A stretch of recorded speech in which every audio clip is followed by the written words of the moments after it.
हम लोगों ने पिछले वाले क्लास में एक्सरसाइज वाले क्वेश्चन को शुरू कर दिया था। हालांकि यदि देखा जाए तो हमारा 2-3 क्लास से लगभग न्यूमेरिकल्स बनाने का ही सिलसिला चल रहा है। पिछले वाले क्लास में हम लोगों ने एनसीईआरटी के अंदर अंदर जितने भी क्वेश्चन थे न्यूमेरिकल्स वाले, उन सभी को हम लोगों ने सॉल्व कर लिया था और एक्सरसाइज के एक क्वेश्चन को हम लोगों ने बना लिया था, है ना। और चूंकि कल उतना टाइम नहीं था, इसलिए हम लोग आज इसको कंटिन्यू करेंगे। तो जिसके पास भी एनसीईआरटी का बुक है, जिसके पास भी एनसीईआरटी का बुक है, उसमें जो लास्ट में एक्सरसाइज दिया गया है, हम बात कर रहे हैं इसका, ठीक है। इसमें एक्सरसाइज दिया गया लास्ट में, जिसमें से हम लोग पहला क्वेश्चन इसका कर चुके थे। आज हमको करना है दूसरा क्वेश्चन। अच्छा, क्वेश्चन करने से पहले ना आज आप लोग पहले होमवर्क लिख लीजिए। आज होमवर्क देंगे आप लोगों को 2-3 क्वेश्चन, यदि हो सके तो बना के आइएगा, मतलब प्रैक्टिस पहले करना है कि यदि बन जाए, ठीक है। क्वेश्चन नंबर है 5। होमवर्क आप टिक कर लीजिए अपने बुक में, नहीं तो कॉपी में लिखना है तो लिख लीजिए। ऑनलाइन वाले बच्चे आप लोग भी ट्राई कीजिएगा, क्योंकि ये जो हम क्वेश्चन अभी दे रहे हैं ना, ये बड़ा लॉजिकल क्वेश्चन है और लॉजिक वाला लॉजिकल क्वेश्चन है, आपको लॉजिक लगाना है। बन जाए अच्छी बात है, नहीं बने तब तो हम लोग डिस्कस करेंगे ही, उसके लिए घबराना नहीं है कि हम नहीं बताएंगे, बताएंगे सारा क्वेश्चन। तो क्वेश्चन नंबर 5 आपको होमवर्क में बनाना है। क्वेश्चन नंबर 6 बनाना है, ग्राफ वाला है। अब आपको मालूम चल गया हम क्यों दे रहे हैं।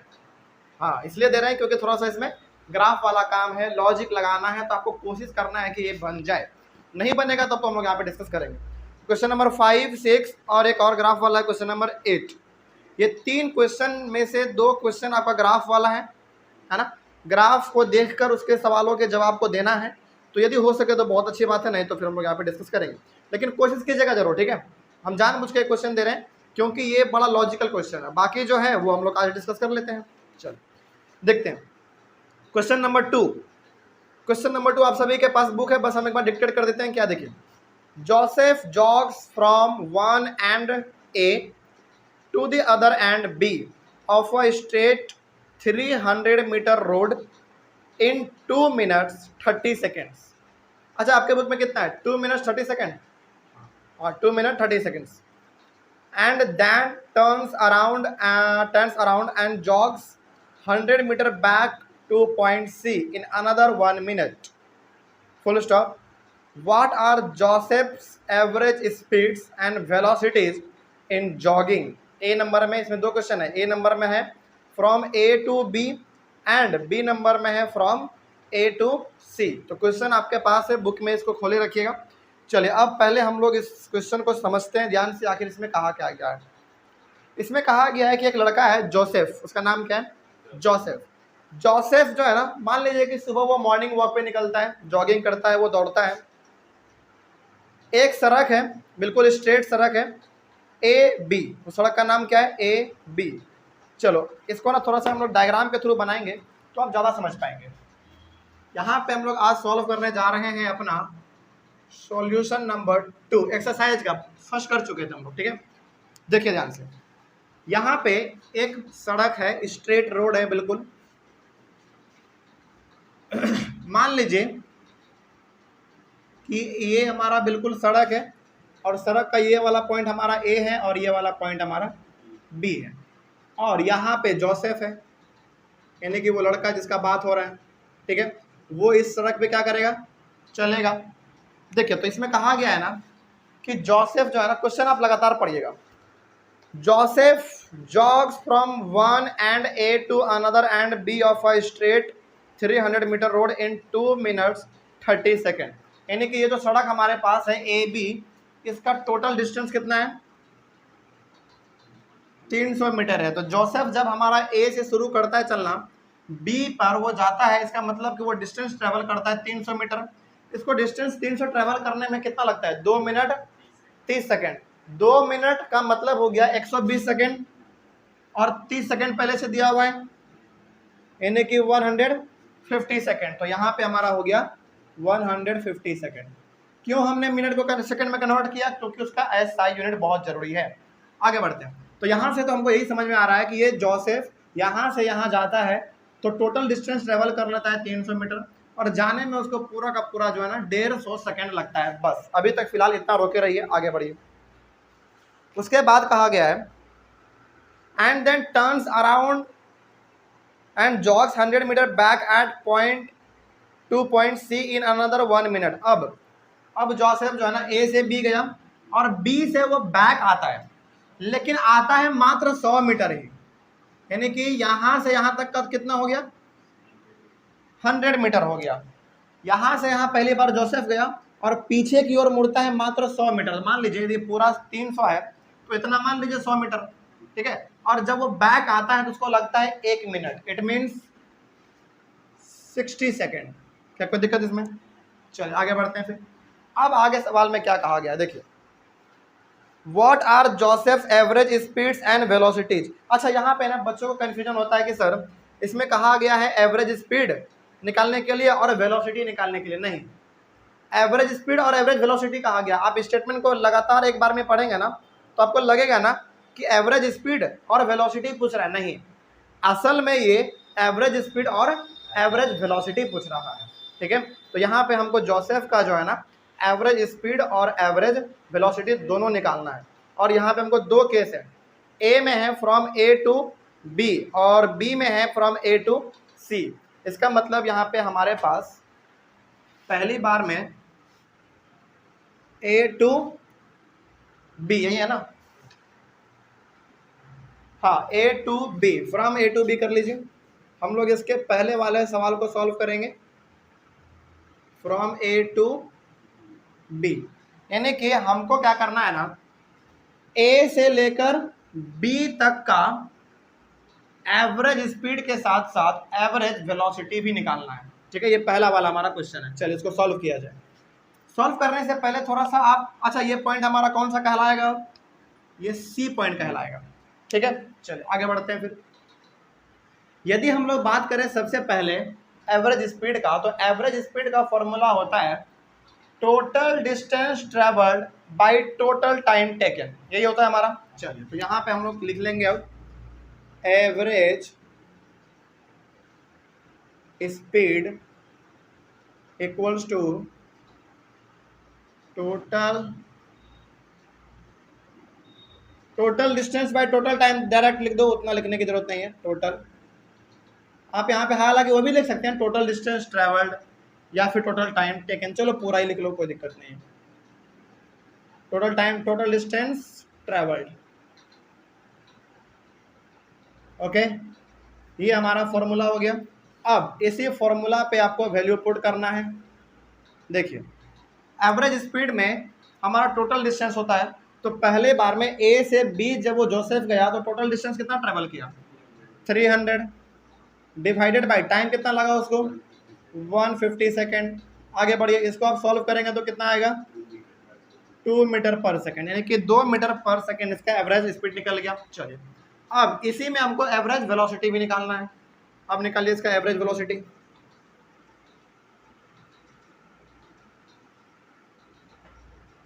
एवरेज वेलोसिटी का फॉर्मूला क्या, total distance travel in a given direction या फिर particular direction divided by total time taken. तो यहाँ पे लिखेंगे total distance travelled in a given direction divided by total time taken, यही फॉर्मूला होता है हमारा। इसीलिए हमने कहा था फॉर्मूला बहुत अच्छी तरीके से याद होना चाहिए। टोटल टाइम टेकन, चलिए बताइए कितना डिस्टेंस ट्रेवल करता है वो एक गिवन डायरेक्शन में, फिर से 300 मीटर ट्रेवल करता है वो, तो फिर से 300 हो जाएगा और फिर से उसको टाइम 150 ही लगता है, इसका मतलब 2 मीटर पर सेकेंड। अच्छा चलिए, इसका मतलब यहाँ पे आप ये देख रहे हैं कि एवरेज स्पीड भी उसका 2 मीटर पर सेकेंड आया और इसका एवरेज वेलोसिटी भी 2 मीटर पर सेकेंड आया। क्या ऐसा केस कभी हमने आपको बताया था? और हमने याद कीजिए, हमने बताया था आपको, एक क्वेश्चन के रूप में लिखवाया था कि किसी भी ऑब्जेक्ट का एवरेज स्पीड और एवरेज वेलोसिटी कब बराबर होगा, मैग्नीट्यूड का कब सेम होगा, तब सेम होगा जब दोनों एक ही डायरेक्शन में मूव कर रहा हो। तो क्या दोनों एक ही डायरेक्शन में मूव कर रहा है? बिल्कुल मूव कर रहा है, इसीलिए हमारा ये केस ऐसा बना है। लेकिन अब जब हम लोग दूसरा वाला केस देखेंगे ना, दूसरा वाला केस इसमें क्या कहता है, फ्रॉम ए टू सी, तो यहाँ पे बना लीजिए ए नंबर हो गया इसका, बी नंबर यहाँ पे कर लीजिए। क्वेश्चन थोड़ा सा बड़ा है, फ्रॉम ए टू सी। चलिए ये हमारा सेकंड पार्ट हो गया, ए टू सी। इसका पहले सबसे पहले हम लोग निकालेंगे एवरेज स्पीड, ठीक है। देखिए एवरेज स्पीड निकालना है और वेलोसिटी निकालना है दोनों केस में, ए से बी वाले केस में भी और ए से सी वाले केस में भी। तो पहले उसका हम लोग अपना एवरेज स्पीड निकालते हैं। तो फॉर्मूला हमारा सेम रहता है, फॉर्मूला हमारा सेम है। क्या फॉर्मूला दोबारा लिखने की जरूरत है? नहीं, यहाँ पे लिख दिए हैं, बस उसी को हम लोग यहाँ पे वैल्यू पुट कर देंगे। तो एवरेज स्पीड अब पता कीजिए आप, एवरेज स्पीड का मतलब क्या होता है? Total distance. तो बताइए ए से सी, मतलब कि जोसेफ सबसे पहले ए से बी पे आएगा और फिर बी से वापस जाएगा सी पर। इट मीन जब वो ए से बी पर आया तो उन्होंने ट्रेवल किया टोटल 300, और जब वो बैक चला गया तो फिर वो उन्होंने ट्रेवल किया 100। मतलब कितना डिस्टेंस ट्रेवल किया उन्होंने टोटल? 400। यहाँ से यहाँ 300 और फिर ये वहाँ से यहाँ बैक आ गया हमारे पास सी पे, तो 400 इन्होंने ट्रेवल किया। तो 400 डिवाइडेड बाय टाइम कितना लगा? यहाँ से लेकर यहाँ आने में 150 टाइम लगा, 150 सेकेंड, और फिर यहाँ से यहाँ बैक आने में लग गया उसको 60। इट मीन्स कितना? 210। तो ये एक 0 से 0 कैंसिल, 40/21। चलिए अब इसको थोड़ा सा डिवाइड कर लिया जाए। 40 को 21 से करेंगे एक बार में लगेगा, ये हमारा 9 1 0 दे देंगे तो कितने बार में लग जाएगा? अब 9 बार में, हाँ 9 बार में 189। तो ये हमारा कितना हो गया? 1 कैंसिल 0.00। कहाँ पे? एक मिनट रुक जाइए। यहाँ पे हमारे पास 1 आया और ये तो हमारा कितना बन गया? 8 कैंसिल कैंसिल, ठीक है। तो यहाँ पे यदि हम 0 देंगे तो यहाँ पे पॉइंट देना पड़ेगा, देखो दिक्कत।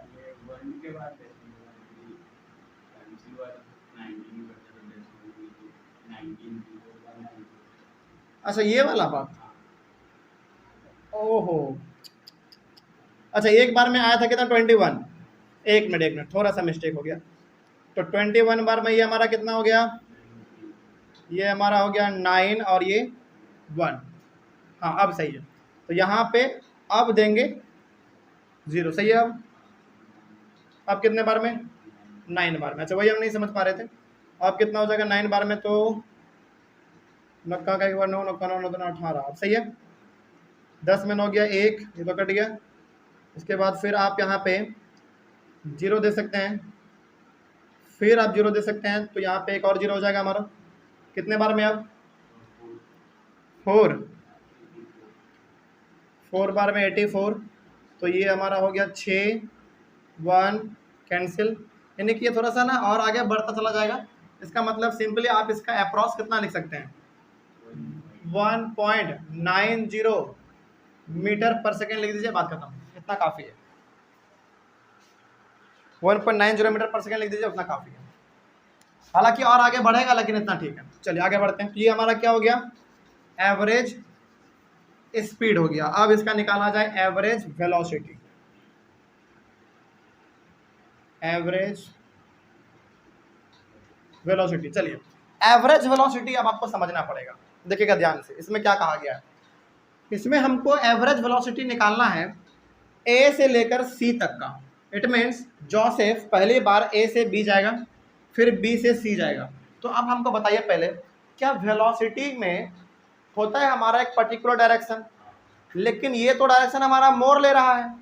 जैसे वो सीधा गया और वो बैक आ गया, तो क्या ये हमारा वेलोसिटी हुआ? क्या वेलोसिटी तो हुआ, लेकिन ये डायरेक्शन जो पीछे मोड़ लिया ना, यहाँ पे कंफ्यूजन लग रहा है, क्योंकि वेलोसिटी का मतलब होता है एक सिंगल डायरेक्शन, है ना। तो यहाँ पे आप क्या करेंगे? ए से जोसेफ बी गया, फिर बी से बैक हमारा वो सी पे आ गया। इसका मतलब हमको ना यहाँ पे बैक से मतलब नहीं है, हमको केवल इसके सिंगल रास्ते से मतलब है। सिंगल रास्ते से मतलब कि केवल और केवल इसका हमको यहाँ से ए से सी तक से मतलब है, बस यही इसका पर्टिकुलर डायरेक्शन है। और वही पूछा गया था ए से सी तक, बस बात खत्म। तो ए से सी तक के बीच में इसका डिस्टेंस इन्होंने कितना ट्रैवल किया? टोटल है 300। तो 300 में से 100 माइनस कर दो, कितना? 200। तो यहाँ पे हमारा हो जाएगा 200 डिवाइडेड बाई कितना? डिवाइडेड बाई टाइम कितना लगेगा उसको? यहाँ से यहाँ पूरा जाने में लगता है उसको 150 सेकेंड, उसमें से आपको ये घटा देना है, यानी 60, यानी कितना 90 सेकेंड। सही है। चलो 0 से 0 कैंसिल हमारा 20/9। इसको आप सॉल्व करेंगे तो कितना आएगा, एक बार कर लेते हैं। 20 को आप 9 से करेंगे 2 बार में 18, फिर यहाँ पे 0, 2.222 आगे बढ़ता चला जाएगा। इसका मतलब सिंपली आप यहाँ पे 2.2 मीटर पर सेकेंड लिख दीजिए, काम चल गया, बात खत्म। ठीक है, चलिए कोई डाउट इसमें? अच्छा एक मिनट, इसमें थोड़ा सा गड़बड़ है। कहाँ गड़बड़ है, देखो ध्यान से। अच्छा एक बात और हमको बताइए, इसमें थोड़ा सा यहाँ पे गड़बड़ है। टाइम हमारा, अच्छा पहले ना हमको इसमें वेलोसिटी के बारे में पता करना है। वेलोसिटी हमारा होता है बिल्कुल पर्टिकुलर डायरेक्शन में, ये हमको मालूम है। जोसेफ यहाँ से यहाँ जाएगा, यहाँ से बैक आएगा, बैक नहीं आना होता है वेलोसिटी में। वेलोसिटी का मतलब क्या, पर्टिकुलर डायरेक्शन, उसमें बैक आने का कोई संभावना है? कोई संभावना नहीं है। लेकिन हमको निकालना केवल ए से सी तक का है। मतलब ये हो गया कि डिस्टेंस हमारा 200 ही रहेगा, लेकिन जोसेफ को जाने में और आने में टाइम तो लगा होगा ना पूरा, तो टाइम तो पूरा लिखना पड़ेगा हमको। इसीलिए यहाँ पे थोड़ा सा गड़बड़ है, यहीं पे हमको थोड़ा सा डाउट था। तो टाइम तो उसको पूरा लगेगा, कितना टाइम, वही 210। अब इसको थोड़ा सा और सॉल्व किया जाए, तो 0 से 0 कैंसिल हमारा, 20 से 21, तो 21 को आप डिवाइड करेंगे 21 से, तो 0 पॉइंट, अब ये कितने बार में लगना चाहिए मेरे हिसाब से, 9 बार में, 9, हाँ सही है। 10 में 9 गया, एक कट गया, फिर यहाँ पे 0, 5 बार में 110 पूरा कट गया। अच्छा 5 से 5, 5 दुना 10, 105, यहाँ पे 5, और इसको थोड़ा सा आगे बढ़ाएंगे तो मतलब कि थोड़ा सा और आगे बढ़ता चला जाएगा। इसका मतलब सिंपली आप इसमें 0.95 मीटर पर सेकेंड लिख सकते हैं, बात खत्म। ठीक है, बस इतना ही करना है इसमें। छोटे मोटे कैलकुलेशन में कभी कभी बड़ा भयंकर गलती हो जाता है, नहीं डेसिमल वाले में तो और गलती होता है, खैर कोई बात नहीं, कोई दिक्कत अब इसमें। तो इस वाले सवाल में ना जो वेलोसिटी था हमारा, एवरेज वेलोसिटी, उसमें थोड़ा सा बस केस क्या याद रखना है आपको, ये याद रखना है कि जोसेफ पहले ए से बी जाता है, फिर बी से सी जाता है। इसका मतलब हमको सिंपली पूरा का पूरा एवरेज वेलोसिटी में डिस्टेंस नहीं जोड़ना है, क्योंकि बैक आने का संभावना वेलोसिटी में होता ही नहीं है। तो जो सीधा हमारा पड़ रहा है केवल ए से सी तक, वहीं तक हमको निकाल लेना है बस, लेकिन टाइम तो पूरा लगा होगा उसको आने में, फिर बैक आने में, इसलिए हमारा वो हो गया। अब कोई दिक्कत इसमें? चलो तो यहाँ पे हमारा ये हो गया। उसके बाद अब आ जाइए आप सॉल्यूशन नंबर 3 में। चलिए सवाल नंबर 3 देखा जाए क्या है। सवाल नंबर 3 देखिए, सवाल नंबर 3 है, Abdul while driving to school computes the average speed for his trip to be 20 km/h on his return trip along the same route. There is less traffic and the average speed is 30 km/h. What is the average speed for Abdul's trip? चलिए ये सवाल बड़ा conceptual है, देखेंगे इसको ध्यान से, और इसी प्रकार का सवाल आपको इसमें मिलेगा।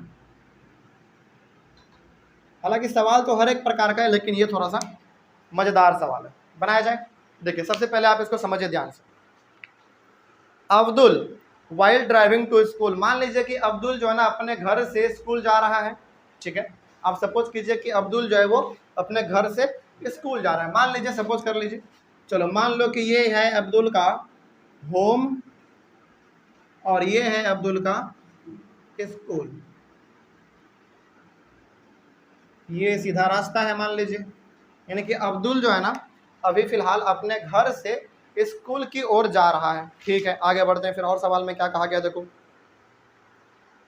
Abdul while driving to school computes the average speed for his trip to be 20 km/h। यानी कि जब अब्दुल अपने घर से स्कूल जाता है तो उस समय पे इसका एवरेज स्पीड का बात किया ना, कितना होता है एवरेज स्पीड, 20 km/h। 20 km/h जाते वक्त है, जब वो जा रहा है उस समय पे, घर से जब स्कूल जा रहा है उस समय पे उसका average speed 20 kilometre per hour है। आगे बढ़िए, फिर और क्या कहा गया है सवाल में देखिए। उसके बाद on his return trip along the same route, और जब वो अपने स्कूल से घर आता है तो उसी रास्ते से आता है, सेम रास्ते से। देयर इज लेस ट्रैफिक, और जब वो आता है उस समय पे ट्रैफिक बहुत कम होता है। अच्छा, ट्रैफिक कम होगा इसका सीधा सा मतलब है स्पीड उसका बढ़ जाएगा, है ना, गाड़ी खाली एकदम पूरा रोड पर रहेगा। And the average speed is 30 kilometre per hour, और जब वो लौटता है तो उस समय पे हो जाता है 30 किलोमीटर पर आवर, लौटने के समय में। याद रखिएगा इस बात को, लौटने के समय में ट्रैफिक कम होने की वजह से उसका average speed 30 kilometre per hour हो जाता है। आगे बढ़ते हैं, उसके बाद और क्या कहा गया, what is the average speed for Abdul trip, तो बताइए कि आखिर अब्दुल का एवरेज स्पीड क्या निकला। ये सवाल थोड़ा सा विचित्र नहीं लग रहा है? बिल्कुल विचित्र लग रहा है। इसमें आपसे एवरेज स्पीड जाने का दिया है, एवरेज स्पीड आने का भी दिया है, और दोबारा एवरेज स्पीड ही पूछ रहा है। ना ही डिस्टेंस दिया, ना ही टाइम दिया, कुछ भी नहीं दिया हमको। इसमें सवाल विचित्र है लेकिन बड़ा मजेदार है, देखेंगे ध्यान से। पहले आप हमको यहाँ पे ये बताइए, क्या स्कूल से लेकर क्या घर से लेकर स्कूल तक का डिस्टेंस कितना, ये मालूम है आपको? नहीं मालूम है डिस्टेंस को, कुछ मान लीजिए आप एक्स वाई जेड कुछ ही मान लीजिए। चल इसका सॉल्यूशन देखिए, तो यहाँ पे हम लोग लिखेंगे let the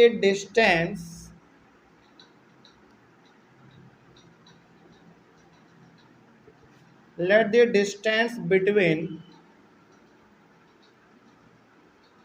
home and school, हाँ, let the distance between home and school be x kilometre.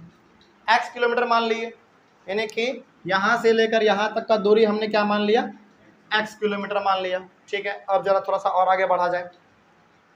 चलिए, अब यहाँ पे ना हम लोगों को निकालना क्या था, एवरेज स्पीड। एवरेज स्पीड का फॉर्मूला क्या होता है, total distance travelled by total time taken. तो बताइए, जब वो अब्दुल पहली बार घर से स्कूल गया तो एक बार डिस्टेंस ट्रेवल किया, और जब स्कूल से घर आएगा तो दोबारा ट्रेवल किया, इट मीन्स टोटल डिस्टेंस कितना हो गया, 2x हो गया। तो यहाँ पे हम लोग लिखेंगे टोटल डिस्टेंस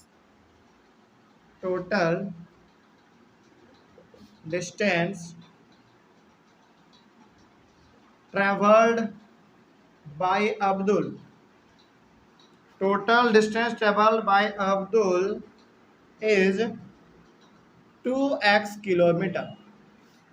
2x किलोमीटर हो गया, क्योंकि हमको इसमें निकालना क्या है, देखिए आपका नज़र हमेशा होना चाहिए एवरेज स्पीड के फॉर्मूले पे, क्योंकि हमको निकालना वही है।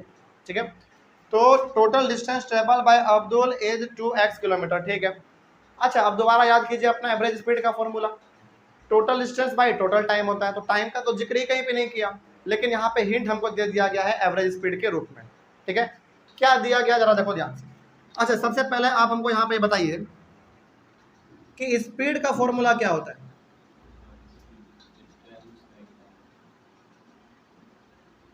डिस्टेंस बाय टाइम होता है।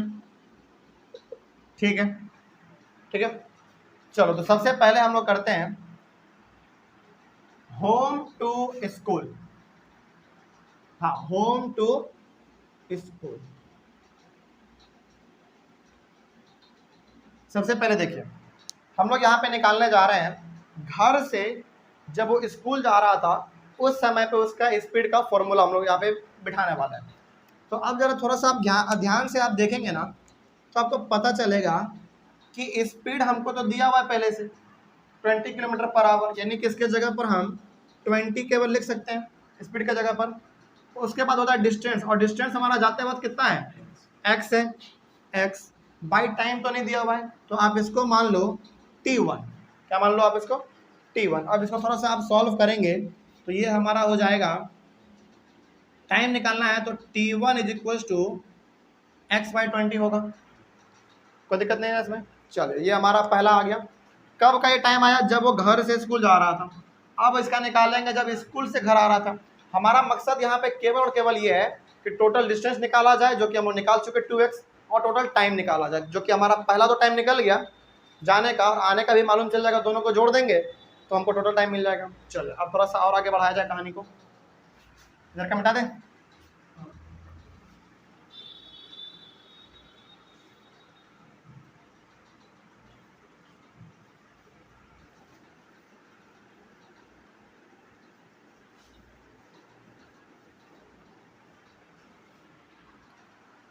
चलिए अब school to home, school to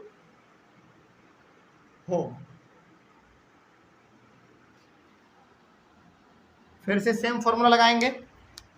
अब जब वो स्कूल से अपने घर जाएगा तो हमको स्पीड दिया गया है 30 किलोमीटर, तो यहाँ पे हमारा हो जाएगा 30 इक्वल्स टू, जब आ रहा था तो डिस्टेंस तो सेम रहेगा x, और इसको आप मान लो आप t2, तो हमारा t2 का वैल्यू कितना हो जाएगा x/30 हो जाएगा। अब हमारे पास दो टाइम आ चुका, एक जाने का टाइम और एक आने का टाइम। जाने का टाइम हमारे पास x/20 है और आने का टाइम हमारे पास x/30 है। अब इन दोनों टाइम को आप जोड़ दो, टोटल टाइम कितना हो जाएगा x/20 प्लस x/30। इसको सॉल्व किया जाए तो एलसीएम कितना आएगा 60 मेरे हिसाब से आना चाहिए। तो ये हमारा 3x प्लस 2x 5x/60। अब जरा समझिए मेरे बातों को ध्यान से। अब हमको टोटल डिस्टेंस भी मिल गया है, टोटल टाइम भी मिल गया है, तो क्या अब एवरेज स्पीड निकल जाएगा? बिल्कुल निकल जाएगा। तो अब यहाँ पे लिखेंगे हैंस एवरेज स्पीड का फॉर्मूला क्या होता है? Total distance by total time. तो टोटल डिस्टेंस तो हमारा 2x है, 2x बाय टोटल टाइम है हमारे पास 5x/60। इसको और सॉल्व करेंगे तो हमारे पास आएगा 2x/5x इंटू 60। अब यहाँ पे आपको दिख रहा होगा x से x कैंसिल, 12 से कितने बार में, हाँ 5 से 12 बार में, और 12 दोनों 24, यानी कि 24 किलोमीटर पर आवर। अब आपको लग रहा है कि सर एवरेज स्पीड का ऐसे यूनिट तो मीटर पर सेकंड होता है, क्या दिक्कत है? आप इसको 24 को 5/10 से मल्टीप्लाई कर दो, मीटर पर सेकंड में आ जाएगा, कोई दिक्कत है इसमें? चलो, हालांकि ये भी सही है, लेकिन इसके एसआई यूनिट में रहेगा तो थोड़ा सा ज़्यादा अच्छा लगेगा, इसीलिए आप इसको एसआई यूनिट में, ज़्यादा कुछ नहीं करना है, 24 को 5/18 से मल्टीप्लाई कर देना है, जो आंसर आएगा वही हो गया आपका वैल्यू, मीटर पर सेकंड, बस। ठीक है, तो आप इसको आप मल्टीप्लाई कर लो, ये तो कट रहा है डायरेक्ट, मल्टीप्लाई करके यहाँ पे लिख दो, मीटर पर सेकंड आ गया, कोई दिक्कत है इसमें? चलो, तो ये हो गया हमारा थर्ड नंबर सवाल। क्वेश्चन नंबर 4 देखा जाए। ये वाला सवाल समझ में आया क्या कह रहा था? एक बार दोबारा हम इसको बता देते हैं। इस सवाल में कहा गया था कि देखो, जब अब्दुल अपने घर से स्कूल जाता है तो उस समय पे उसका average speed 20 kilometre per hour दिया गया है, और जब वो स्कूल से घर आता है तो उस समय पे ट्रैफिक कम होने की वजह से उसका स्पीड क्या हो जाता है, बढ़ जाता है, जिसके वजह से 30 किलोमीटर पर आवर हो गया। तो अब हमको बताइए कि जाने और आने के दोनों को मिला के एवरेज स्पीड कितना हुआ उसका। तो हमको तो डिस्टेंस भी नहीं मालूम था, तो डिस्टेंस को हमने सबसे पहले x मान लिया, यानी कि ये x तो इधर भी x, तो टोटल डिस्टेंस कितना हो गया 2x हो गया। उसके बाद हमको अब फॉर्मूला याद आया कि एवरेज स्पीड का होता है total distance by total time. तो टोटल डिस्टेंस तो हमको मिल गया। अब टोटल टाइम कैसे निकाला हमने? एक बार निकाला टाइम वो जब वो घर से स्कूल जा रहा था तो उस समय पे आया हमारा x/20, और एक बार टाइम हमने निकाला था जब स्कूल से वो घर आ रहा था, उस समय पे हमको निकला कितना x/30। इन दोनों को आपस में हमने जोड़ दिया, टोटल टाइम मिल गया हमको। टोटल डिस्टेंस 2x और टोटल टाइम 5x/60, डिवाइड कर दिया, हमारे पास 24, ये आ गया 24 किलोमीटर पर आवर। इसको 5/10 से मल्टीप्लाई करेंगे, मीटर पर सेकंड में आ जाएगा, इसके एसआई यूनिट में आ जाएगा। चलो, क्वेश्चन नंबर आप लिखिए अब 4 नंबर, सॉल्यूशन 4। इसको इधर बनाया जाए।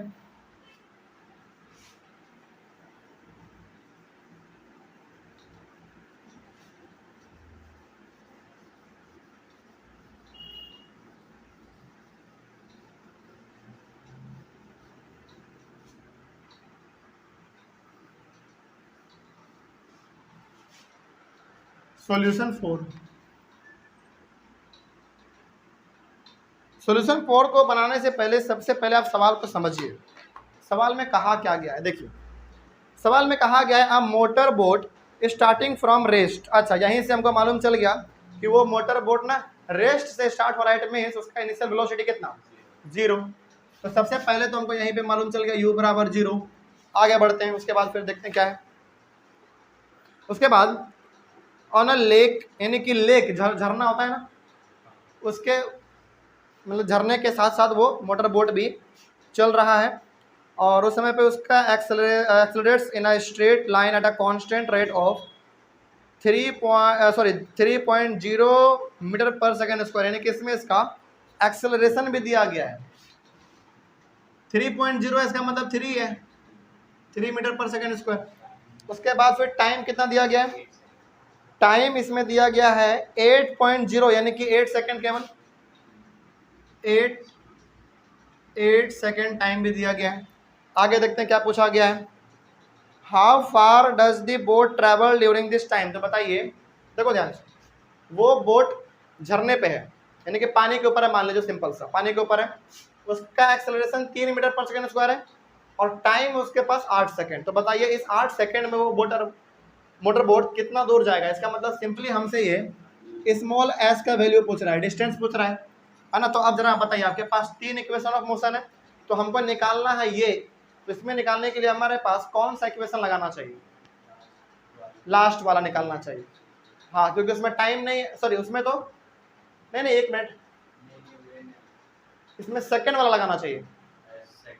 हाँ, सेकंड वाला लगाना चाहिए। सेकंड वाला क्यों लगाना चाहिए बताते हैं, S equals to U T plus half A T square, इसलिए लगाना चाहिए क्योंकि हमारे पास u भी है, t भी है, a भी है, तो निकल जाएगा हमारा। चलिए, तो u कितना है 0 इंटू टी कितना है 8 प्लस 1/2 इंटू a कितना है 3 इंटू टी कितना है 8, यानी कि 8 इंटू 8 दो बार लिख देते हैं, काम चल जाएगा। इसको आप मल्टीप्लाई करोगे तो 0 आएगा, प्लस इसको काट दो कितने बार में, 4 बार में, तो 24 इंटू 4, एक बार और कर लेते हैं, 0 का कोई मतलब नहीं है। अच्छा, 24 और 4 नहीं सही है, तो इसका तो कोई मतलब नहीं है। तो 24 इंटू 4 96, तो 96 मीटर आ गया इसका डिस्टेंस। कोई दिक्कत इसमें, ये सवाल बड़ा आसान था। इसका मतलब हो गया कि 8 सेकेंड में वो मोटर बोट 96 मीटर चल जाएगा पानी के ऊपर, ठीक है, 8 सेकेंड में केवल, बहुत फास्ट होगा। चलिए आगे बढ़ते हैं। खैर, सवाल नंबर 4 हो गया। 5, 6 और 8 हमने आपको होमवर्क में दिया है, 7 नंबर बनाते हैं, ठीक है, देखा जाए। 7 को पहले पढ़िए ध्यान से, क्या कहा गया है इसमें, कहा गया है a ball is gently dropped from a height, a ball is gently dropped from a height of 20 meter. अच्छा, यहाँ पे चलिए हम एग्जांपल देते हैं आपको।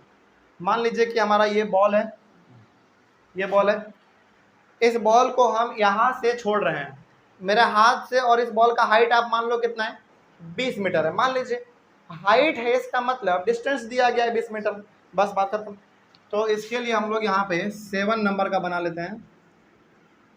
इसका मतलब ये हमारा दे दिया कितना, डिस्टेंस हमारा 20 मीटर दे दिया। आगे बढ़ते हैं, क्या कहा गया है फिर, if its velocity increases uniformly at the rate of 10 meter per second square. अच्छा, यहाँ पे अब आप हमको बताइए, यहाँ पे एस का वैल्यू 20 मीटर है, यानी कि हाइट 20 मीटर के हाइट से इसको हम छोड़ रहे हैं, पहला बात। दूसरा बात यहाँ पे कहा गया है its velocity increases uniformly at the rate of 10 meter per second square. तो ये वेलोसिटी दिया गया है या एक्सेलरेशन दिया गया है,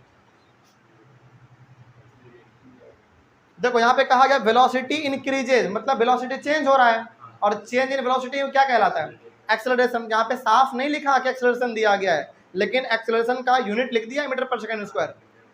हाँ, तो इससे समझना ये है कि एक्सेलरेशन का जिक्र नहीं हुआ है, लेकिन वेलोसिटी तो कह रहा है ना कि इंक्रीज हो रहा है।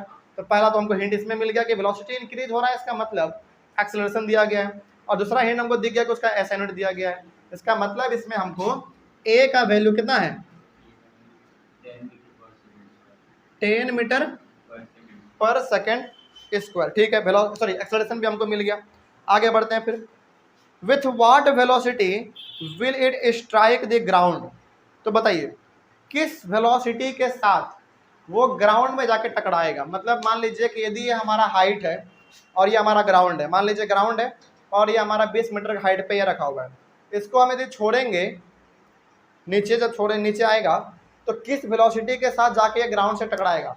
चलो वही हमको निकालना है, लेकिन बताइए छोड़ने से पहले ये किस पोजीशन में रहा होगा, रेस्ट में रहा होगा। इसका मतलब हो गया कि स्मॉल यू का वैल्यू 0 और v का वैल्यू हमसे पूछ रहा है। ठीक है, पहला हमसे ये पूछ रहा है। दूसरा, after what time will it strike the ground, और कितने समय के बाद वो ग्राउंड पे जाके टकरा जाएगा। इसका मतलब हमसे ये टाइम भी पूछ रहा है। चलिए अब यहाँ पे ध्यान से देखिए, आपके पास तीन चीज है, 1 2 3 है। तो पहले इन तीनों को देखकर बताइए कि कौन सा इक्वेशन हम लगाएं कि हमको भी मिल जाए। थर्ड वाला, v स्क्वायर माइनस नहीं v square minus U square equal to 2as, हाँ निकल जाएगा, थर्ड वाले से निकल जाएगा। चलिए थर्ड वाला लगाते हैं, v square minus U square equals to 2as। बताइए क्या v स्क्वायर आपका मालूम है क्या? नहीं, वही तो निकालना है हमको, तो ये रहने दो आप। माइनस यू स्क्वायर का मतलब 0 का स्क्वायर बराबर 2 इंटू ए का मतलब 10, एस का मतलब 20। अब थोड़ा सा इसको सॉल्व किया जाए। v स्क्वायर इसका कोई मतलब नहीं है, इसको हटा दो। अब इसमें आप आ जाइए, डायरेक्ट मल्टीप्लाई करें कितना आएगा, इक्वल्स टू 400 आएगा। इसके बाद आप यहाँ पे आ जाइए, थोड़ा सा ऊपर में ही यहाँ पे कर दें, हाँ। उसके बाद फिर यहाँ पे आइए, v square is equals to 400 है, तो जब हमारा स्क्वायर उधर जाएगा तो ये हो जाएगा v इज इक्वल्स टू 20, लेकिन क्या, मीटर पर सेकेंड। इसका मतलब ये हो गया कि जब हम लोग 20 मीटर के हाइट से इसको छोड़ेंगे तो 20 मीटर पर सेकेंड के हिसाब से जाके ग्राउंड से टकरा जाएगा। ठीक है, चलिए आगे बढ़ते हैं। तो पहला वाला हमारा हिस्सा निकल गया। अब हमारे पास एस भी है, ए भी है, यू भी है और भी है, और आपको निकालना है अब टाइम। तो टाइम के लिए कौन सा लगाया जाए बताइए। टाइम के लिए तो हम पहला वाला भी लगा सकते हैं, दूसरा वाला भी लगा सकते हैं, क्योंकि जो जो चीज़ हमको चाहिए वो सब यहाँ पे है। और बढ़िया रहेगा कि आप पहला वाला लगाओ, क्योंकि आसान है वो, है ना। चलिए यहाँ पे लगाएंगे हम लोग, hence v is equal to U plus 80 होता है। v कितना निकाला आपने, 20, u है आपके पास 0 प्लस a है आपके पास 10 इंटू टाइम है आपके पास कितना, अच्छा वही तो निकालना है। आगे बढ़िए फिर, 20 बराबर, इसका तो कोई मतलब ही नहीं है, तो ये हो गया हमारा 10t, तो 20 divided by 10 is equal to t, यानी कि 2 सेकेंड, यानी कि t। टाइम निकल गया 2 सेकेंड। अब पूरे क्वेश्चन को यदि आप एक बार समझेंगे ना तो लगेगा ना कि ये तो बिल्कुल प्रैक्टिकल चीज है। देखिए ध्यान से, हाइट हमारा 20 मीटर है, ये ग्राउंड है, इसको आपने जैसे ही छोड़ा 2 ही सेकंड में जाके नीचे टकरा जाएगा। कितना इंटरेस्टिंग चीज है ना। तो ये चीज था हमारा 7 नंबर हो गया। 8 नंबर हमने आपको होमवर्क में दिया है। 9 नंबर आप देखिए ध्यान से, 9 नंबर में क्या कहा गया है। हाँ, 9 नंबर को बनाने से पहले ना, 9 नंबर को बनाने से पहले वो स्टेटमेंट वाला सवाल है, चलो उसको बना ही लेते हैं हम लोग। हाँ 9 नंबर सवाल है, उसको बना ही लेते हैं, उसमें थोड़ा सा अलग से हमको बताना है, इसीलिए हम बता रहे हैं वो वाला। 9 नंबर देखा जाए, 9 नंबर को बनाने से पहले ना आपको समझना पड़ेगा क्या है। देखिए 9 नंबर में 2 सवाल है, 9 नंबर में ए और बी करके है। 9 नंबर में पहले ए को आप समझिए क्या कहा गया है। इसमें कहा गया है state which of the following situations are possible and give an example for each of these. ठीक है, देखिए इसमें कहा गया है क्या ऐसा सिचुएशन पॉसिबल है, यदि है तो उसका एक एग्जांपल भी देके समझाइए हमको। ठीक है, देखिए कहा गया पहले में an object with a constant acceleration but with zero velocity. कोई भी बच्चा इतना कॉन्सेप्ट पढ़ने के बाद जब इस स्टेटमेंट को देखेगा ना वो बोलेगा कि ये सिचुएशन पॉसिबल ही नहीं है, क्योंकि इसमें बात हो रहा है कि इसका कांस्टेंट एक्सेलरेशन का, और फिर वेलोसिटी इसमें जीरो कर दिया, यानी कि वेलोसिटी इसमें चेंज नहीं हो रहा है। और जब वेलोसिटी हमारा चेंज ही नहीं होगा तो एक्सेलरेशन कहाँ से आएगा। क्या ये सिचुएशन पॉसिबल है? आपके हिसाब से पॉसिबल नहीं है, लेकिन चूंकि थोड़ा सा ऊपर लेवल का थोड़ा सा हमको मालूम है, तो यहाँ पे हम आपको बताना चाहेंगे और समझाएंगे भी आपको ये सिचुएशन पॉसिबल है। कैसे पॉसिबल है देखिए ध्यान से, ये सिचुएशन पॉसिबल है, आपको बड़ा विचित्र लगेगा। देखिए, और इसमें से आप आधा चीज जानते हैं। आपको हमने बताया था कि जब भी हम लोग कोई भी ऑब्जेक्ट ऊपर फेंकते हैं तो जब ये नीचे से ऊपर जाता है और गिरने से पहले ये अपने टॉप पोजीशन पे मैक्सिमम हाइट पे जहां तक इसको जाना होता है वहां तक जाता है और माइक्रो सेकेंड के लिए ही सही रुकता जरूर है, यानी कि वहां पे इसका वेलोसिटी क्या हो जाता है, जीरो, वेलोसिटी जीरो हो गया। लेकिन हमारा ना पृथ्वी इसके ऊपर एक फोर्स लगा रहा होता है, उसको हम लोग कहते हैं ग्रेविटेशनल फोर्स, लेकिन यहां पे हम लोग उसको कहेंगे एक्सेलरेशन ड्यू टू ग्रेविटी। हालांकि ये अभी आपके चैप्टर का ये बात नहीं है, ये चैप्टर हमारा है ग्रेविटेशन चैप्टर का। ये बात जो हमने बताया आपको एक term acceleration due to gravity, ये हमारे ग्रेविटेशन चैप्टर का है, लेकिन उसके बारे में थोड़ा सा हम आपको बता देते हैं क्या है वो चीज़। देखिए, हालांकि जब हम हमको ग्रेविटेशन पढ़ाएंगे ना उसमें डिटेल में हमको बताएंगे आपको हम क्या है ये चीज़। इसका मतलब होता है एक्सेलरेशन ड्यू टू ग्रेविटी का मतलब होता है कि कोई भी चीज़ जब आप ऊपर फेंकते हो, कोई भी चीज़ जब आप ऊपर फेंकते हो और धरती ना उसको ना अपनी ओर खींचना चाहता है, और धरती हमेशा कोई भी ऑब्जेक्ट पे 9.8 मीटर पर सेकेंड स्क्वायर का एक्सेलरेशन लगा के नीचे खींचती है। ये एक्सेलरेशन ड्यू टू ग्रेविटी जब हम पढ़ाएंगे ना आपको ग्रेविटेशन में, उसमें हमको ये बहुत अच्छी तरीके से पढ़ना है। लेकिन यहाँ पे आप ये समझिए कि जब ये हम लोग ऑब्जेक्ट नीचे से ऊपर फेंकेंगे, टॉप पोजीशन पे रुक गया, वेलोसिटी जीरो हो गया, लेकिन इसके बावजूद भी इसके पास एक्सेलरेशन कितना है, 9.8 मीटर पर सेकेंड स्क्वायर है। कोई रीजन पूछ दे क्यों, because of acceleration due to gravity. मतलब ये हो गया कि इसके ऊपर अभी एक्सेलरेशन कितना है, 9.8 मीटर पर सेकेंड स्क्वायर है, और कौन लगा रहा है, धरती लगा रहा है। तो इस केस में सिचुएशन हमारा पॉसिबल है, ठीक है। तो वेलोसिटी हमारा जीरो भी हो गया, एक्सेलरेशन भी हो गया, मतलब सिचुएशन पॉसिबल है, ठीक है। चलिए, तो अब इसके लिए आप क्या करेंगे, सबसे पहले वाले लाइन में आप इसके लिखेंगे, ए में लिख लीजिए, इस स्टेटमेंट को आप लिख लीजिए क्योंकि ये एनसीईआरटी में नहीं दिया गया था।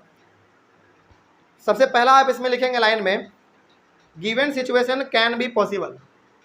ऑनलाइन वाले बच्चे आप लोग भी लिखिए, इसमें ए नंबर में लिखेंगे आप पहले फर्स्ट लाइन में, ए के फर्स्ट लाइन में given situation can be possible. पहला बात तो पॉसिबल हो सकता है। अब इसका एग्जाम्पल लिखिए, example, when we throw an object, when we throw an object, when we throw an object, जो हमने समझाया आपको वही चीज थोड़ा सा इंग्लिश में बस डिक्टेट करवा दें, ठीक है। When we throw an object in vertically upward direction, in vertically upward direction, in vertically upward direction, comma, comma देंगे उसके बाद, after reaching the maximum height, comma के बाद after reaching the maximum height, after reaching the maximum height, after reaching the maximum height, the velocity of object will be zero, the velocity of object will be zero, the velocity of object will be zero, full stop. But the acceleration due to gravity, but the acceleration due to gravity, but the acceleration due to gravity, but the acceleration due to gravity on the object is, on the object is 9.8 metre per second square, 9.8 metre per second square. इसके नीचे आप चाहें तो ये वाला diagram बना दीजिएगा। कौन सा, देखिए, मान लीजिए कि हमने क्या किया, ऊपर की ओर नीचे से, चलिए मान लीजिए कि हमारा ये थोड़ा सा छोटा सा पत्थर है, इसको हमने नीचे से ऊपर की ओर फेंका और यहाँ पे हमारा भी क्या हो गया, जीरो हो गया, ठीक है, भी हमारा जीरो हो गया। लेकिन चूंकि नीचे में हमारा अर्थ है तो यहाँ पे हमारा अर्थ क्या कर रहा है, एक एक्सेलरेशन ड्यू टू ग्रेविटी लगा रहा है, कितना, 9.8 मीटर पर सेकेंड स्क्वायर। तो इस प्रकार का आप डायग्राम बना दीजिएगा ताकि आपको समझ में आ सके, ठीक है। एक्सेलरेशन ड्यू टू ग्रेविटी हमारा इधर की ओर लगता है, तो दिक्कत, चलिए आगे बढ़ते हैं। तो ये हमारा पहला हो गया। अब इसका बी नंबर में आइए आप, बी नंबर में क्या कहा गया है, बी नंबर में an object moving in a certain direction, एक ऑब्जेक्ट है जो कि किसी डायरेक्शन में, अच्छा आपके बुक में 3 सवाल है, अच्छा किसी किसी बुक में ना, हाँ यहाँ पे भी थोड़ा सा कंफ्यूजन होता है। देखिए 9 नंबर में किसी किसी बुक में 3 सवाल है, ए बी और सी करके, है ना, लेकिन जो मेरे पास बुक है ना उसमें ए और बी ही बस है, तो कोई दिक्कत नहीं है, एक जो किसी में एक्स्ट्रा होगा हम वो करवा देंगे, ठीक है। लेकिन पहले बी वाला देख लीजिए, जिसमें कॉमन है वो सब में कॉमन होगा। An object moving in a certain direction, यानी कि कोई एक ऑब्जेक्ट है जो कि किसी डायरेक्शन में मूव कर रहा है, ठीक है, with an acceleration in the perpendicular direction, लेकिन उसका जो एक्सेलरेशन है उस एक्सेलरेशन पे परपेंडिकुलर डायरेक्शन, यानी कि वो घूमने का जो उसका डायरेक्शन है वो परपेंडिकुलर है। इसका एग्जांपल हम बहुत बेहतरीन आपको देना चाहते हैं, देखिए सर्कुलर मोशन का। अब आपको लग रहा होगा, अब हमने आपको क्या बताया था, देखिए जब कोई भी ऑब्जेक्ट हमारा सर्कुलर पाथ पे घूमता है तो उस ऑब्जेक्ट के पास एक्सेलरेशन होता है, क्योंकि वो हर बार अपने डायरेक्शन को चेंज कर रहा होता है ना। जैसे मान लीजिए, सपोज कीजिए कि मेरे पास ना यहाँ पे एक चरखी है, हम इसको इसी से घुमा रहे हैं, ठीक है, और यदि अचानक हम छोड़ दिए तो हो सकता है कि वो हमारा वो इधर की ओर भागे, हो सकता है कि वो हमारा इधर की ओर भागे, हो सकता है कि वो हमारा इधर की ओर भागे, या फिर हो सकता है कि वो हमारा इधर की ओर भागे, कहीं भी भाग सकता है वो हमारा। यानी कि मान लीजिए यदि हमारा इस पे कोई एक ऑब्जेक्ट है, सपोज कीजिए कि हमारा क्या है, ऑब्जेक्ट है, और इसको हम इस तरीके से घुमा रहे हैं रस्सी में बांध कर, तो किसी भी डायरेक्शन में छोड़ेंगे तो वैसे ही भागेगा, है ना। और ये जो आप देख रहे हो ना डायरेक्शन उसके भागने का ऑब्जेक्ट का किसी भी डायरेक्शन में, उसको हम लोग कहते हैं टेंजेंट। क्या कहेंगे इसको? टेंजेंट कहेंगे। ऐसे ऐसे घुमा रहे हैं घुमा रहे हैं घुमा रहे हैं और अचानक उधर भाग गया, तो जिस डायरेक्शन में वो भागा उसी को हम लोग कह देते हैं टेंजेंट। अब जरा देखिए ध्यान से, पहला बात इसमें यह है कि सर्कुलर ऑर्बिट पे हमारा ऑब्जेक्ट है, इसका मतलब कि वो बार बार डायरेक्शन चेंज कर रहा है, मतलब कि उसके पास एक्सेलरेशन है, पहला बात। दूसरा बात, जैसे आप उसको छोड़ोगे वो किसी एक पर्टिकुलर डायरेक्शन में भागेगा, उसी को हमने नाम दे दिया टेंजेंट, ठीक है। अब टेंजेंट के ऊपर, टेंजेंट के ऊपर हमारा ये सर्कुलर ऑर्बिट सेंटर से 90 डिग्री का एंगल बनाता है, यानी कि परपेंडिकुलर, बिल्कुल यहाँ भी, यहाँ भी, यहाँ भी और यहाँ भी। इसका मतलब ये हो गया कि जब जब हमारा ऑब्जेक्ट घूमेगा तब तब उसके पास एक्सेलरेशन है, लेकिन एक्सेलरेशन का डायरेक्शन है क्या? परपेंडिकुलर, 90 डिग्री उस पे एंगल बन रहा है।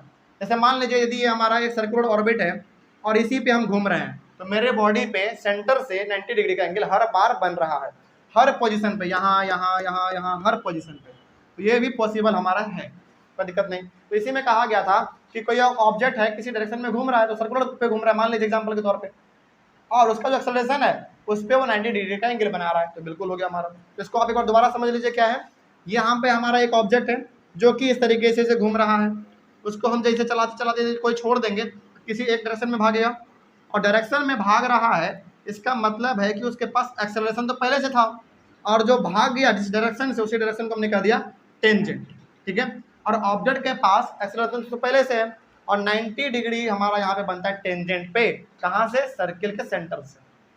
तो ये भी हमारा सिचुएशन संभव है। चलिए आगे बढ़ते हैं। इसमें आप क्या लिखेंगे? आप इसमें आप पहले लाइन में लिखेंगे given situation can be possible, given situation can be possible. हालांकि टेंजेंट के बारे में ना थोड़ा सा हम आपको ग्रेविटेशन चैप्टर में और बताएंगे, टेंशन नहीं लेना है, ठीक है। तो टेंजेंट पे हमेशा सर्किल कितने डिग्री का एंगल बनाता है? 90 डिग्री का बनाता है। और यदि हमारा ऑब्जेक्ट यहाँ से भागेगा तो ऑब्जेक्ट के पास क्या था? एक्सेलरेशन था, और यदि यहाँ पे 90 डिग्री बन रहा है मतलब कि ऑब्जेक्ट पे 90 डिग्री बन रहा है, ठीक है। चलो आगे बढ़ते हैं। Given situation can be possible, अब इसमें एग्जांपल में लिख लीजिए, इसके एग्जांपल में लिखेंगे आप when an object moves in a circular orbit, when an object moves in a circular orbit, when an object moves in a circular orbit, comma, object has acceleration, object has acceleration because object has acceleration because the object changes its direction, the object changes its direction, the object changes its direction continuously, continuously, continuously, full stop, full stop. The direction of tangent, the direction of tangent, the direction of tangent of object is perpendicular, of object, of object is perpendicular, of object is perpendicular to the center of the orbit, to the center of the orbit, to the centre of the orbit. वही बात है जो हमने आपको यहाँ पे समझाया, वैसी को बस आपने लिख लिया। बात खत्म, कोई दिक्कत अब इसमें? चलिए, तो इस तरीके से हमारा ये सवाल 9 नंबर कंप्लीट हो गया। इसमें हमारा एक सवाल बच रहा है 10 नंबर, है ना। हालांकि समय तो नहीं रहा, कोई बात नहीं, कल हम लोग कर लेंगे। कल आपको जो हम होमवर्क दिए हैं, सबसे पहले तो आप वो करके आएंगे 5, 6 और 8। यदि बन जाता है तो अच्छी बात है, नहीं तो फिर हम लोग मिलकर डिस्कस कर लेंगे यहाँ पे, ठीक है। उसके बाद फिर एक 10 नंबर बताना बच गया, तो वो हम कल कर लेंगे, कोई दिक्कत इसमें? चलिए, तो मिलते हैं हम लोग अपने अगले वाले क्लास में। हाँ, इसका स्क्रीनशॉट ऑनलाइन में बच्चे मेरे हिसाब से आप लोग ले लिए होंगे। चलिए, थैंक यू वेरी मच, और मिलते हैं हम लोग अपने अगले वाले क्लास में। And have a nice day.